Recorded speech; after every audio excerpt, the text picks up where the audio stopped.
The battlefield burned beneath a dying sun.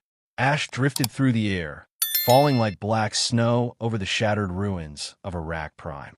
Towers once proud now lay in twisted heaps, their steel bones jutting from the earth like broken spears. Veyla staggered through the wreckage, her armor scorched, her breathing ragged. A commander of the Dravari legions, she had fought for decades, and she had learned one truth: only the strong survived. That was why she despised the human soldier trailing her. He was called David Cole, a mere conscript from Earth who had been caught in the crossfire. His rifle was battered, his uniform scorched. Compared to the towering Dravari, he looked fragile, soft flesh, no natural armor, no claws or fangs. "You should have stayed behind," Veyla snapped, limping as flames crackled around them. "Humans are too weak for this war." David didn't answer. He just scanned the ruins, rifle raised, eyes sharp despite the exhaustion dragging at him. The ambush came swiftly.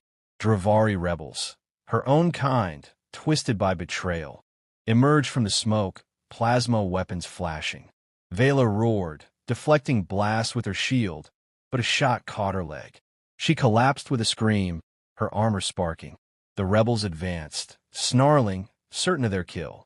But David didn't run. He moved with brutal efficiency, firing short bursts, conserving every round. He ducked behind rubble, drew one out, and crushed his skull with a rifle butt. Another lunged, and David drove his combat knife into its throat, twisting until the body went limp. By the time the last rebel fell, smoke curling from his chest, David was panting, his uniform stained with blood. He looked down at Veyla. "Can you walk?" he asked. She bared her fangs. "I am Dravari. I need no." Her leg buckled when she tried to rise. Pain ripped through her body, and she collapsed again. David didn't hesitate. He slung his rifle, bent down, and lifted her into his arms. Veyla froze. Her entire life, she had been taught that humans were frail, unfit for the brutality of the stars. Yet here she was, cradled against the chest of one, his muscles straining but unbreaking as he carried her across the ruins. "You will not make it far," she hissed, though her voice lacked venom. "I am heavy. My armor weighs more than you." David's jaw tightened. "Then I'll just walk farther." He trudged forward, each step crunching over glass and bone. Plasma fire cracked in the distance, the echoes of war still raging. Veyla could feel the thunder of his heartbeat against her cheek.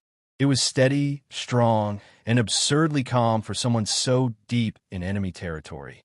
Hours passed. David moved with relentless determination, never once complaining. When her breathing grew shallow from pain, he muttered encouragement. When she began to drift into unconsciousness, he shook her gently. "Stay with me. You don't get to quit yet." She had lost soldiers, friends, even brothers to this war. And yet this human, this weak creature, refused to surrender her to death. Finally, as the shattered horizon glowed with the fires of another bombardment, they reached the remnants of an Allied outpost. David set her down gently against a wall. His arms trembled, sweat poured from his face, but he didn't let her see weakness.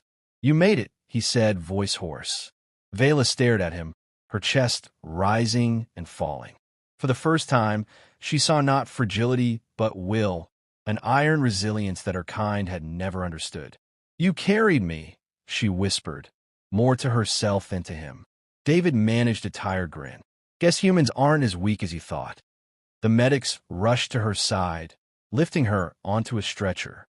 As they worked, Veyla's gaze never left the human who now sat slumped against the wall, rifle across his lap, exhaustion written across every line of his body.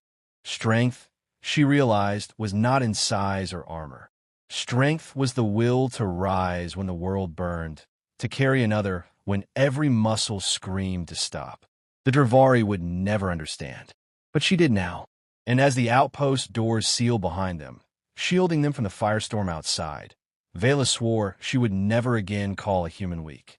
For one had carried her through hell itself.